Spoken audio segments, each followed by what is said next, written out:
Welcome. So today we're going to talk about NFTs, a few of my favorite projects that could 10x from here even more. And more importantly, we're going to talk about the core essence of why NFTs are so valuable, because I think that's the part that people miss. And once you really lock that part in, it's going to be way, way easier for you to identify great projects and become part of great communities that are going to help you move forward towards finding things of value. So essentially that's what we do in our everyday lives, right? When you go to work, you're essentially working for a company. The company is hopefully creating value for society. They're selling their products for less money than the value of the product, which is why people give money for those products. And then you get paid a salary in return. So within the crypto space, what we're seeing is community DAOs. These are decentralized autonomous organizations that are coming together, in communities, and they're finding the best projects, and they're kind of taking on the VC model. And I think this is the way forward. I think these things are going to obliterate the VC model because they have a number of systemic inherent advantages. And one of the biggest ones is that it's, first of all, centered around community. They're community owned, they're community driven, and this dynamic allows you to do a lot of things. So before I get into all of that, I want to first give you like a top-down view of why NFTs are so important, so we're on the same page. And then we'll talk about the value of community, because I think a lot of times people don't really realize fully what it is. So let's jump in. So first and foremost, why are NFTs worth anything at all? They're just JPEGs, right? I mean, that's what most people believe. And I'd say most people would be absolutely wrong about this. So here is an example of Adidas's launch. They just launched, and I think they're number one right now on OpenSea in terms of volume. And you can buy this Adidas item drop, which has the shoes and everything, for a few $1,000s, like $3,000, 0.78 ETH. So why would anyone buy this? Have you thought about it? Well, it's for a very good reason. And that is that the same reason why you would actually buy the Adidas. Now, you can just buy any pair of shoes, right? And it'll work. The reason why you buy Adidas is because on some level, it represents and reflects who you are. It's a form of self-expression. And so this is the fundamental value of NFTs, is they allow for self-expression on the internet. In other words, they're things that represent your identity and the things that you value in life. And by sharing that and having a token, a JPEG, an image, a piece of music, a piece of art, and sharing it with others, you're representing, you're self-expressing. So we're starting to see a lot of these NFTs as personality profile images, like on Twitter, on Facebook, on social media. And because that's what people are essentially saying, hey, I belong to this community, or I belong to this project, or I'm part of it. And they're showing that value, kind of in the same way that someone buys like a Louis Vuitton purse. They could buy a $10 purse, so they have the Louis Vuitton, and that's, in some sense, they're flexing. Now, the difference is that you could flex online way more, right? If you owned a Ferrari, how many people are going to see your Ferrari? Like maybe a few, 10, 20, 100. When you go online, tens of thousands of people could see that you have a Bored Ape, or they could see that you have CryptoPunk. So right away, your ability to share some of the things that you value go up substantially when you're online. So one-on-one, it allows you to flex. So that's one aspect of it. Another aspect of it is the self-expression part. Another aspect is the art and the things that you're buying, something that you love, and that NFT essentially is a piece of information. It's a digital item that you could own on the blockchain, and you could verify ownership. So it allows for people to own digital assets verifiably on scale for the first time. And that's why it's so revolutionary. Like with crypto, you and me can have a Bitcoin and it's worth the same amount, and it doesn't matter which one is which. With an NFT, it makes a difference. It's a difference between owning a Picasso and owning like a JPEG of a Picasso, right? The real Picasso has way more value. Whereas the JPEG of it has no value, even though they're the same thing. So this is the cool thing about NFTs. Now, as people get involved in NFTs, they create communities around them. And we kind of saw this organically with CryptoPunks. So If you got into the CryptoPunks, they were giving away these for free back in 2016. It's one of the first projects on Ethereum, and as a result, it has historic significance. So anyone that got one of these basically was one of the first people to own an NFT, and that in itself was unique and historic.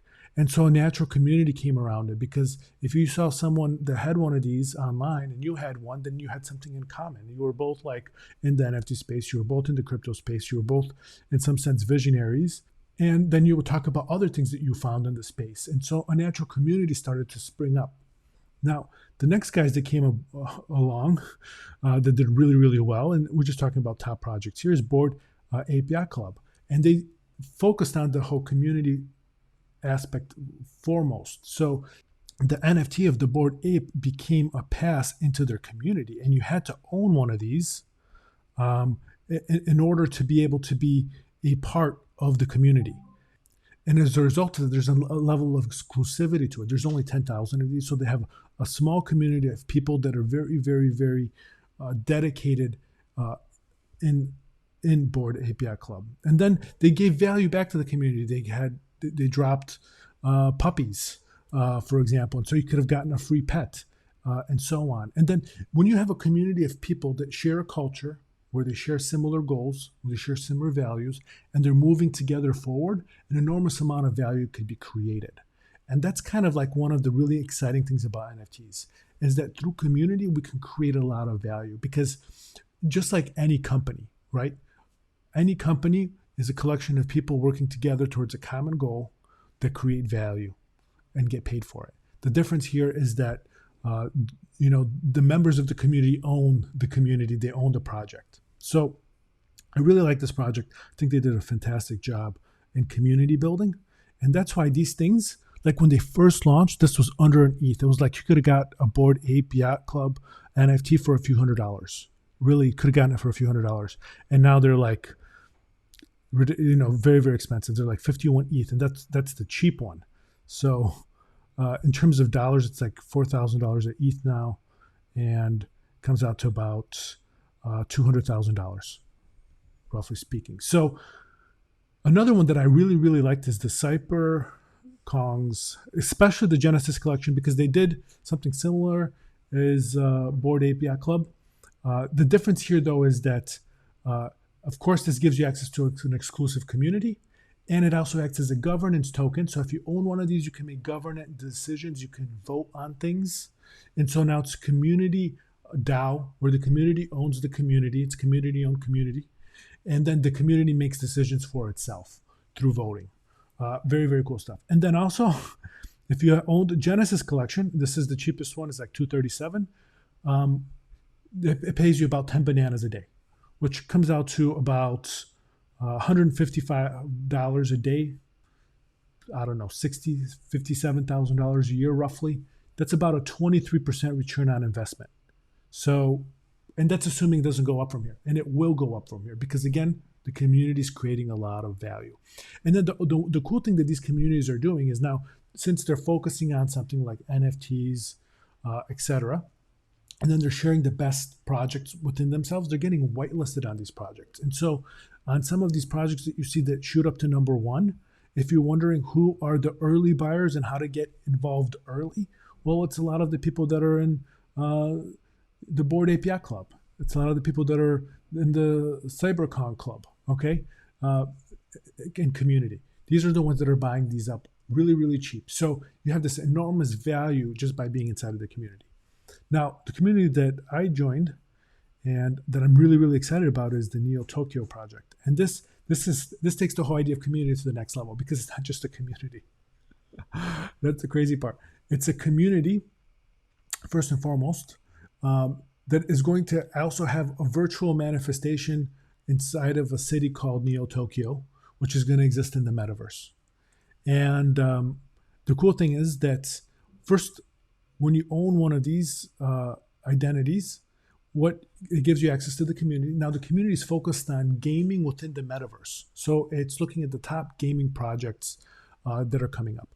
And these are, in my opinion, the most valuable because the whole thing, like the NFTs is a big portion, But when you look at the metaverse, that's an even bigger thing because the NFTs are going to exist inside of the metaverse. And how are they going to exist? They're going to exist within games, and they're going to be in-game items, right? It could be something like clothes. It could be something like items like, having an iPhone, for example, or a bicycle or a motorcycle. And it could be other things like, depending on the game, it could be a sword, okay? It can be, depending on the game, it could be something like a taxi, okay? So now imagine like you're in the metaverse, and there's already metaverses where you can buy digital land, own it, okay? You could rent out the digital land, and who would rent it from you? Well, think about it. You could put advertisements on them, and the reason why you could put ads on them is because there's a lot of people walking by, for example. So if you have like, let's say 1,000 people walking by your land every day, like now it's valuable for someone to put an ad there. Now, and this is really cool. You can have real world booths that are inside the metaverse. So for example, like Domino's has a pizza station inside the metaverse. You can go up to it, you could order pizza, and they'll actually deliver it to your house. Okay? So you could literally order and get pizza delivered from the metaverse to your house. And this is kind of like this layer that we're coming across. So that's why the land is valuable. It has inherent value now because it has economic drivers. And these drivers are leading to real world purchases, like eating pizza or buying pizza from the virtual Domino stand. You can gamble inside the metaverse, earn real money playing poker and so on within the casino. You could race horses, like through D-Racer, for example. You could breed the horses and race them. So again, it's in this case a horse betting example. Poker is another one. So these are some examples of things you can do in the metaverse. And gaming is kind of like the big item that comes in. And then the items that are within this gaming, depending on the game, are going to have some sort of value to the players.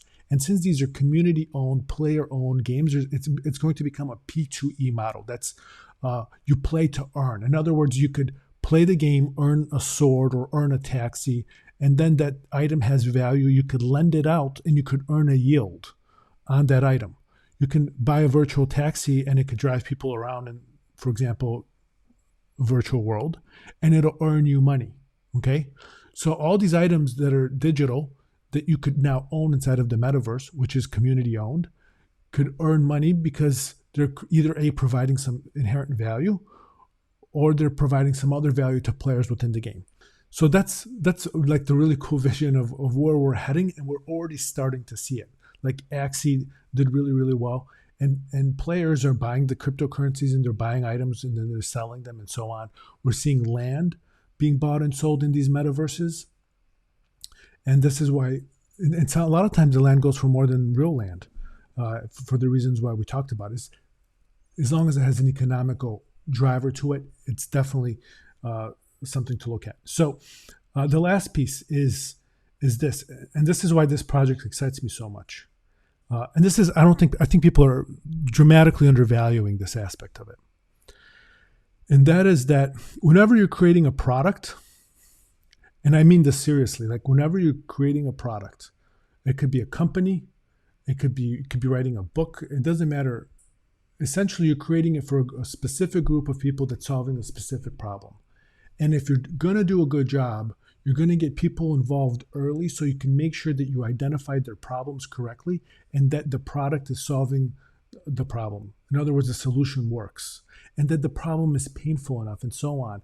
So as a product developer, you do a lot of testing, user testing, you do a lot of user interviews, you do UX interviews, and you want to make sure that A, the problem exists, A, that it's painful enough, and B, that the solution is solving the problem, and then C, that it's easy to use. Okay? And once you got a combination of those four things, you're onto something. And essentially, you're doing it inside of a community. And so that's the cool thing about this, is that on one end, with Neo Tokyo, you have the people that are looking at this from the investment point of view, and they're looking for the best projects, and they're sharing this with each other. And on the other hand, you have people that play the games, okay, and that are gamers, and they're going to provide a lot of feedback in terms of which games are the best because they like playing them, right? And then if you're building something and you're creating it, now you have an active community that can come in and they could test your game, okay? And you have an active community of investors that can invest in your project. And that is, I think that takes the VC model and that like wipes it clean. It annihilates it. And I think that's where we're going to go with DAOs, with community DAOs. They're going to replace a lot of VCs, put them out of business, and I think for the better. So anyway, I wanted to share this with you guys. I think this is one I'm very excited about. Oh, and the last piece, if you own one of these citizens, they were giving away these for free. By the way, you could have earned one. I'm sorry, you could have earned it, not given away, but you could have earned it for free. And now they earn you between at least $100 a day, $100 to $200 a day, like on the low end. On the high end, it's much, much higher. So that's like, for 44.50 ETH, you could be making $71,000 a year just on bytes, which is their currency. So now it even gives you liquidity to invest in projects. And I don't know about this, but I imagine that at some point there's going to be some kind of index token that buys some of the best projects automatically. So I imagine that they would do something like that because that's what I would do. And I think their imagination is phenomenal. So I wouldn't be surprised if that's where it goes. So again, in the end of the day, this is what NFTs are all about. They're about community, they're about identity, and they're about creating value together. And so last but not least, I will show you the project that we're working on, and that's personality NFTs, and that's what we do. You take a personality test, which identifies what your goals are. It also identifies what your big 5 traits are, which are how you approach those goals, what strategies you use, what traits. And then we introduce you to a community of people who share your goals and have complementary traits so you can move forward together. And unlike most projects, this is going to be very, very inclusive. So anyone that wants to get a personality NFT will be able to get one. And since it's the first project of its kind, like there are no personality tests that are scientifically backed that turn your personality into an NFT. Since it's the first of its kind, it's going to be historically significant. So you get to be a part of something, and then it's going to be very, very affordable. So it's going to be high value. We want as many people to be involved as they want. So, because again, the value is not in selling the NFTs, it's in the community itself. So if you have any questions, you can hit me below, and I hope you have a great rest of your day.